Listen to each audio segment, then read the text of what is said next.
My name is Sergey Grabowski. My friend Jake and I, we are doing a project on maple syrup for historic. Here, we are at Simcoe County at the Taylor Sugar Bush. And here's Uncle Jim showing us how to make maple syrup. Hello guys, how are you doing today? Good. We're in the process that we're going to tap a maple tree. This is the first step in maple syrup production. We have to find the maple tree in order to catch the maple sap. So what we're going to do, we're just going to bark this a little bit, take this off. We're going to use this bracing bit. And we're actually going to drill a hole in the tree. And then we're going to put this little piece of plastic in. It's called a spile or a spigot. And this allows us to catch the sap on let's say from the root part of the tree on the way up to the leaf part of the tree. And then we hang our bucket on it, and hopefully in a second or two you might be able to see a drop of sap actually coming out of the bucket. So if you want to bring your camera up here, Jake. Okay. Sometimes what we can do is actually catch these trees dripping. Right over on this side, Jake. You can watch this guy. Yeah. You can see it drip. Right down there. Oh yeah, so it quits right when we want it.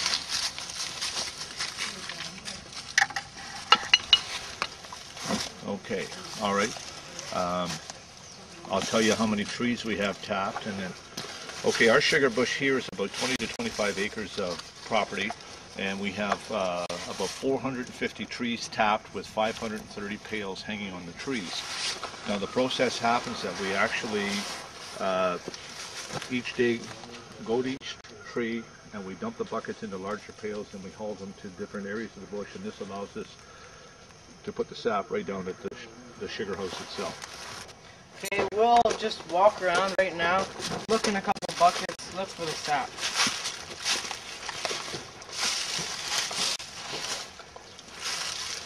Okay, there's quite a bit in this one. It's starting to drip too.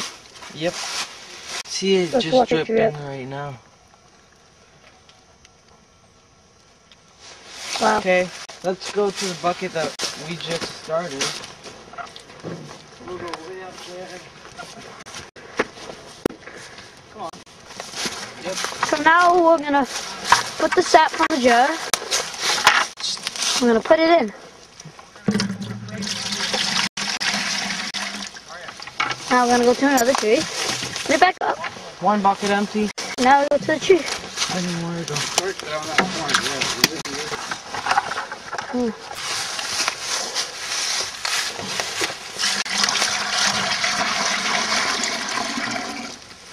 Now I put that one back up. It's already leaking. Yep. And now, last one on this tree, and we'll head over to the next one.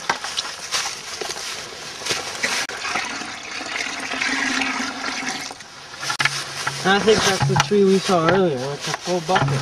Let's go check it out. We're just gonna go ahead. It's okay right now, folks. Oh, pretty heavy. And yeah, it's pretty full. Still going. So once again, we'll take it off, throw it in. Pop the bucket. Now pour it in.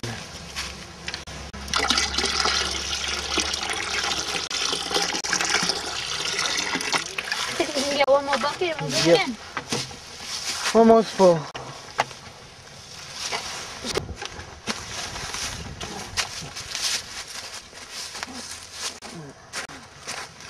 Now back to Jake.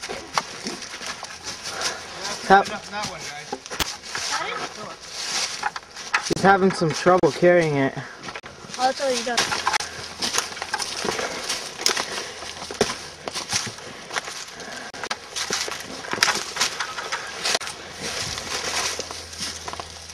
Pretty good.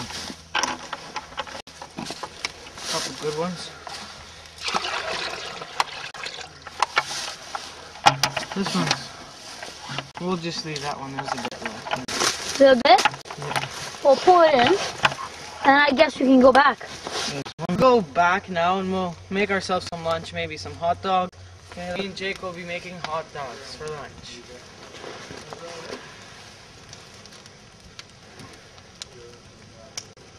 And so is this the sap as well, or?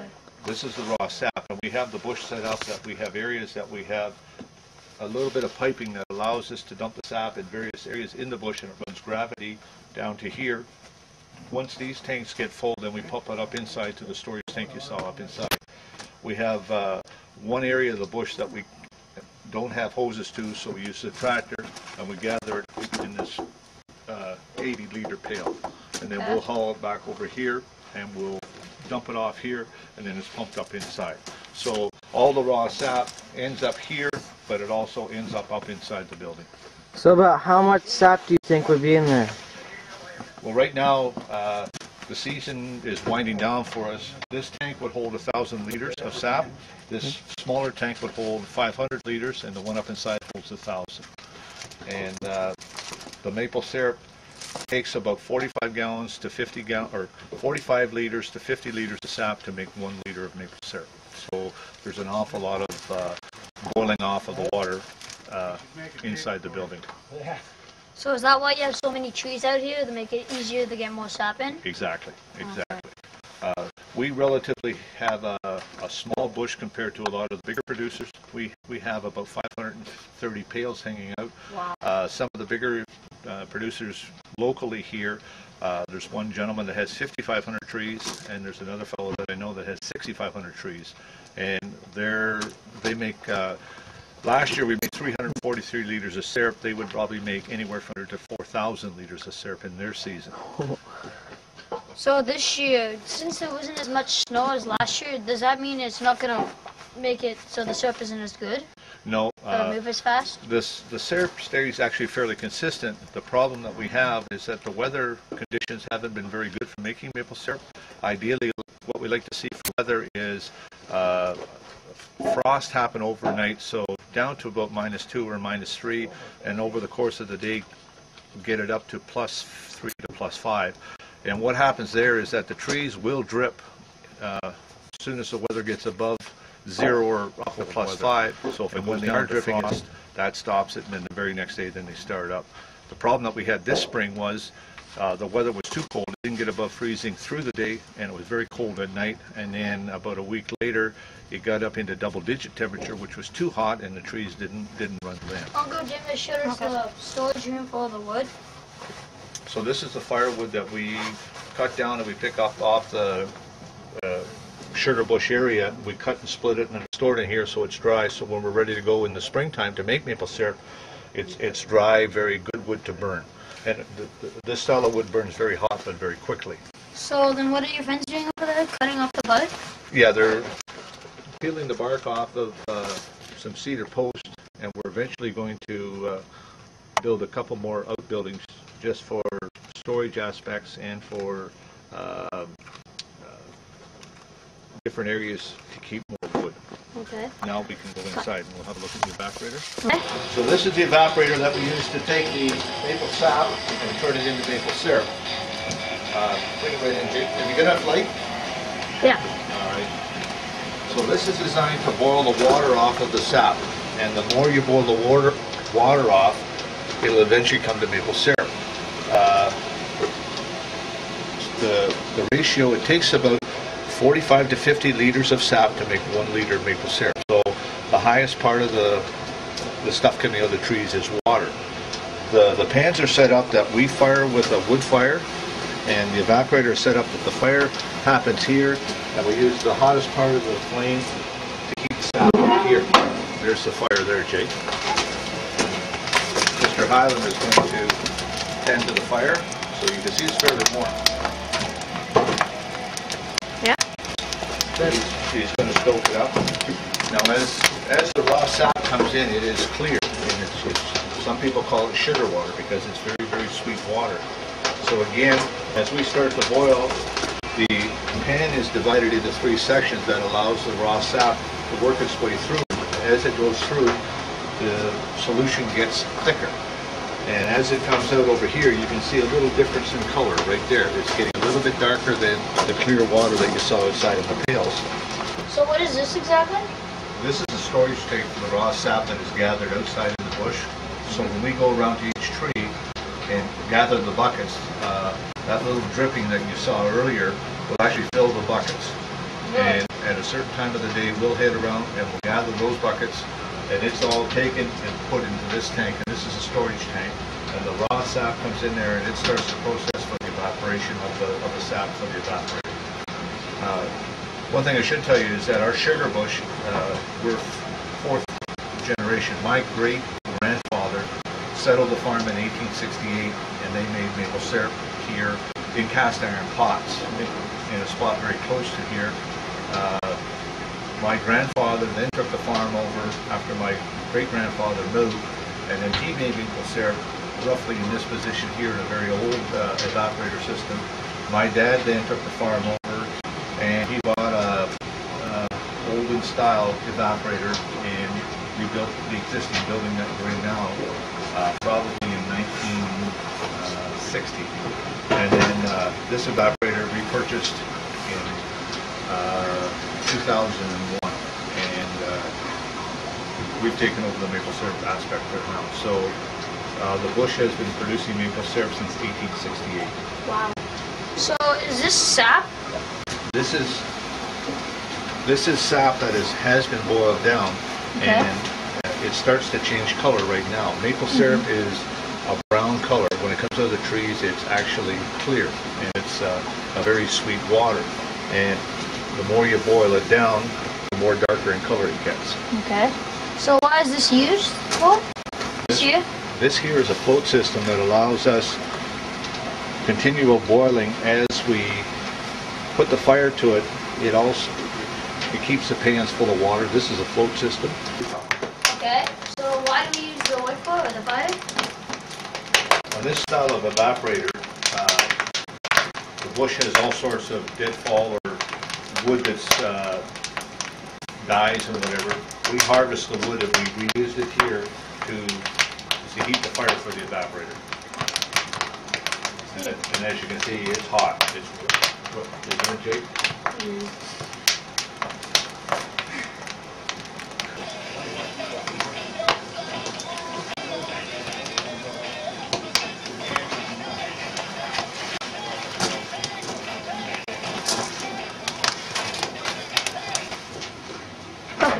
This is one of the delicious things that you can make from maple sap and maple syrup.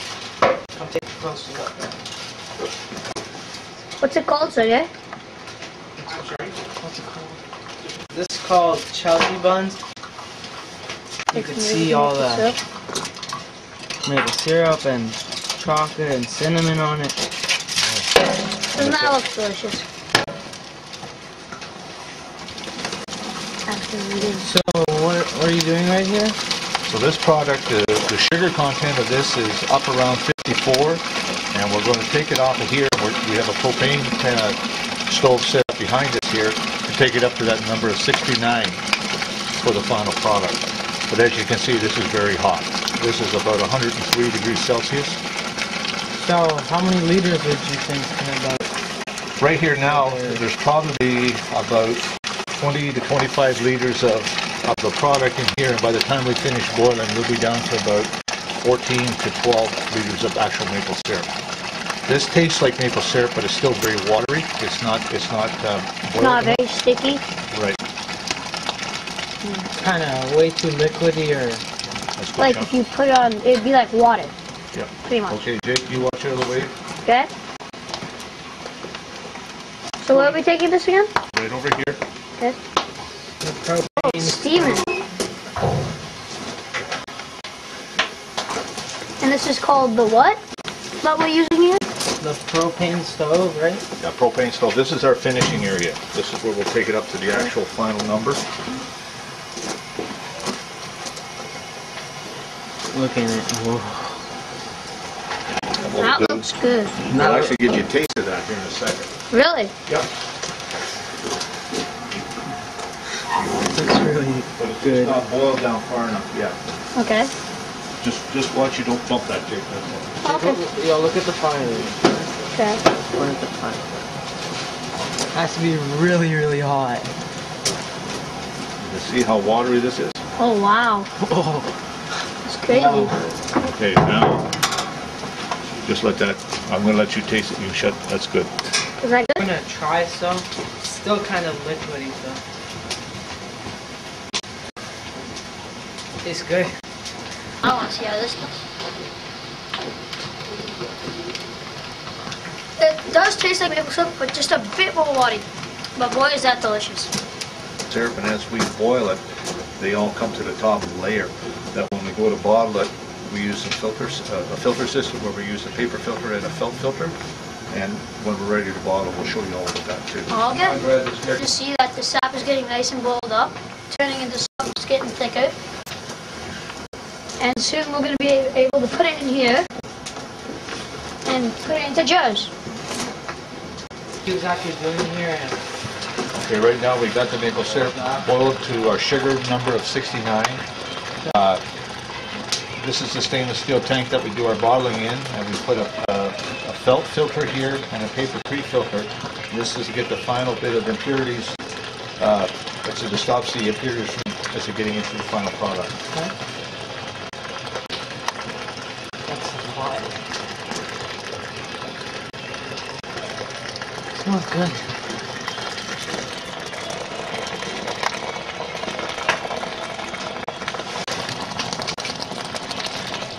I thought this was just like a napkin or something. They're actually used for maple syrup.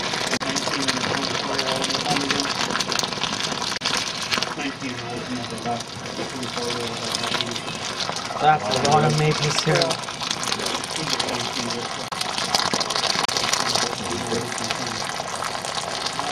But again, it's very, very hot, and it'll actually hold its heat for quite a while.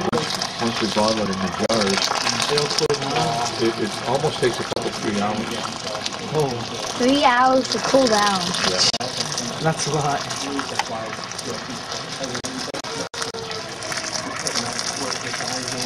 So good. How does it just keep on, like, not filling up? It just stays at the same spot. That's what the filters do. It allows the maple syrup to go through, but you'll see lined on the outside of the filters. On the outside of the filters, it'll be a brown goo. Yeah, all around there. There's the brown goo. Yeah, that's impurities. Okay. So how much can this hold? That's there. Now they're filling up the jars.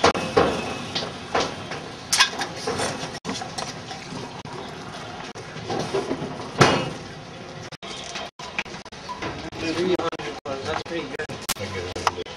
Just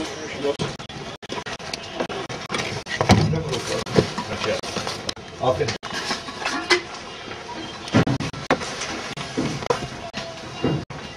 Just a little warm. There's some long cups in your cupboard. Is there? Second cupboard, I think, on the bottom, Steve.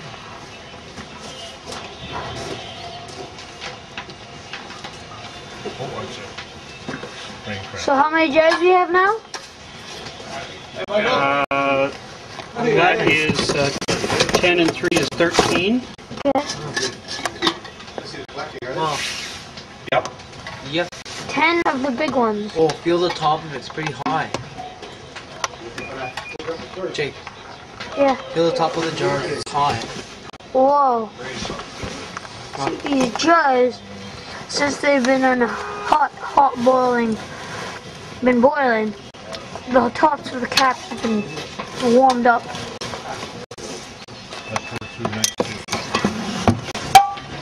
That's the last one. And we got 12 jars in of the big syrup. We got 16 liters. 11 and 3 is 14. Oh, We 14. got 14 full liters. 14 liters of maple syrup. 14 and like, 3/4. yeah. There it is. It's maple syrup. Amazing. Okay. Well, this is the end of our video. Here comes the best part. We get to taste maple syrup with pancakes. Wow, those look good. Eat up, you deserve it. They look great. Yep, they sure do. I'll open this.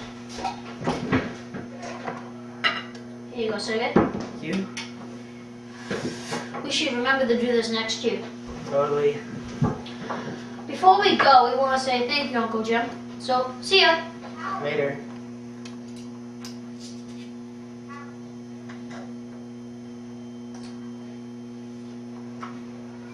Mmm, Good. that's awesome.